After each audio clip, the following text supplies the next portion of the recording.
سبيل الدموع سبيل مريح Assalamualaikum.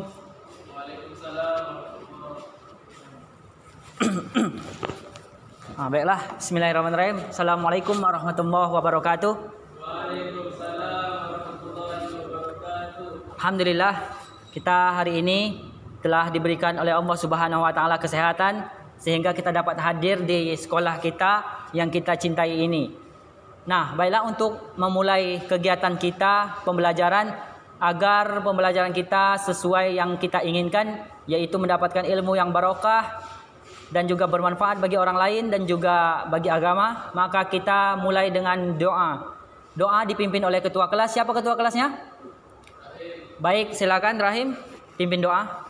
Doa mulai. Iya.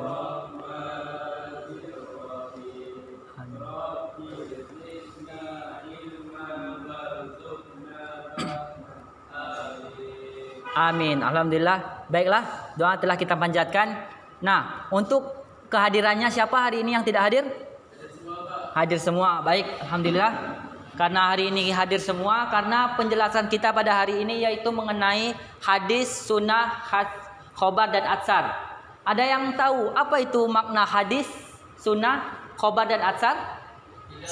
Tidak. Baiklah, karena tidak, maka perhatikan pembelajaran kita pada hari ini. Baik, kita akan memulai pembahasan kita mengenai ini tadi, hadis, sunnah, khobar dan atsar. Nah, sebelum kita membahas mengenai ilmu hadis, kita tuh para ulama telah merangkum bahwa dalam pembahasan ilmu hadis itu terbagi menjadi 4. Ada yang namanya hadis, ada yang namanya sunnah, atsar, dan khobar. Nah, selanjutnya kita akan membahas pengertian hadis. Baik, untuk ini hadis itu diambil secara bahasa yaitu haddasana yahdusu hadsan, yang artinya baru, terjadi atau menceritakan. Jadi artinya hadis itu sesuatu yang baru, yang tidak ada sebelumnya, sesuatu yang diciptakan atau dilakukan oleh Rasulullah SAW. Itu tadi yang dinamakan dengan hadis. Terus ada juga yang secara istilah. Nah, secara istilah ini Bapak mendefinisikan atau membagi menjadi 3 bagian. 3 ulama yang mendefinisikan secara istilah pengertian tentang hadis. Nah, ada yang dinamakan dengan ulama usul. Apa yang dikatakan ulama usul? Yaitu segala sesuatu yang bersumber dari Nabi, baik itu perkataan, perbuatan, takrir yang disandarkan kepada Nabi SAW. Jadi apa ada yang tahu mengenai hadis secara istilah menurut ulama usul? Bersumber dari Nabi dan perkataan, perbuatan, Pak. Baik, pintar anak murid Bapak, yaitu tadi sesuatu yang bersumber dari Nabi, baik itu perkataan, perbuatan atau takrir. Nah, selanjutnya ada juga ulama fikih. Ulama fikih ini mengatakan bahwa segala sesuatu yang sudah diciptakan atau ditetapkan dari Nabi SAW tidak ada hubungan dengan masalah fardu atau sunnah, tidak berhubungan dengan fardu dan wajib. Artinya segala yang Nabi katakan, yang Nabi perbuat itu tidak ada yang mengandung wajib tetapi mengandung sunnah. Itu yang dinamakan ulama fikih. Ada juga yang dikatakan ulama hadis, yaitu segala sesuatu yang disandarkan kepada Nabi, baik perkataan, perbuatan dan lainnya. Itu sama dengan ulama usul. Jadi ada yang bisa menyimpulkan apa yang dikatakan ulama hadis? Siapa? Segala sesuatu disandarkan kepada Nabi Muhammad SAW, baik berupa perkataan, perbuatan, takdir, sama dengan ulama usul. Baik, benar. Sama dengan ulama usul dan ulama hadis. Selanjutnya kita akan membahas mengenai sunnah. Nah, mungkin di sini ada yang bertanya apa perbedaan hadis dan sunnah, ya kan? Ya. Nah, sebelumnya ada yang mengetahui apa itu perbedaan hadis dan sunnah?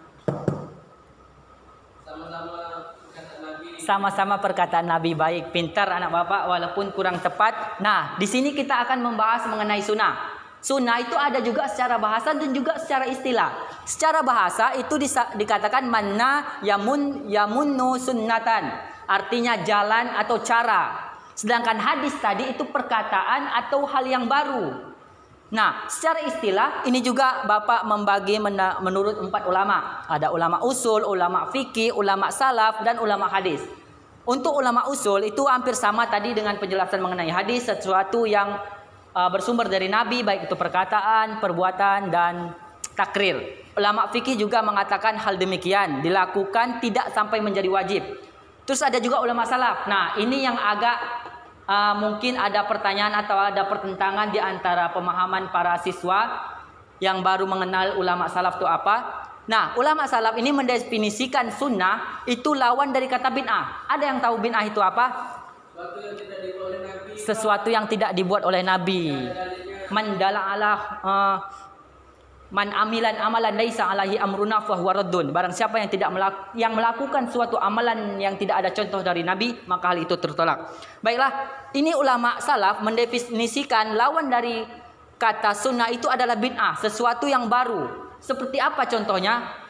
Contohnya itu seperti melaksanakan sholat subuh 3 rakaat. Kan Nabi tidak pernah mencontohkan sholat subuh 3 rakaat.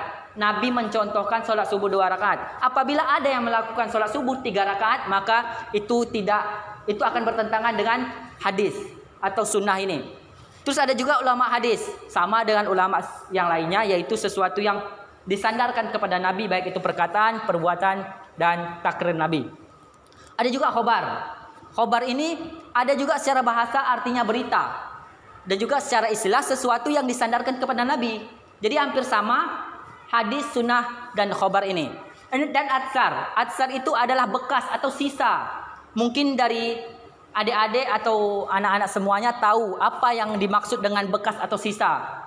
Artinya di sini segala yang disandarkan kepada Nabi itu masih kita rasakan, masih kita ketahui ada bekas sejarahnya, ada bekas sanadnya. Itu yang dinamakan dengan atsar. Jadi perjalanan hadis itu sangat panjang, sangat luas, dan sangat fleksibel. Nah, mungkin dari penjelasan kita dari 4 pokok materi, yaitu hadis, sunnah, hasar, dan khobar, dari sini ada anak-anak yang ingin ditanyakan? Tidak. Nah, baik, mungkin dari anak-anak semua sudah pintar, karena bapaknya juga bapak pintar. Baik, untuk itulah yang dapat Bapak jelaskan mengenai materi kita hari ini. Selanjutnya minggu depan kita akan kasih tugas, yaitu tulislah berbagai macam contoh yang dikatakan dengan perkataan Nabi, perbuatan Nabi, dan takrir Nabi. Baik, untuk pembelajaran hari ini kita cukupkan. Demikian yang dapat Bapak sampaikan. Apabila ada salah dan silap, Bapak mohon maaf. Wabillahi taufiq wal hidayah. Assalamualaikum warahmatullahi wabarakatuh.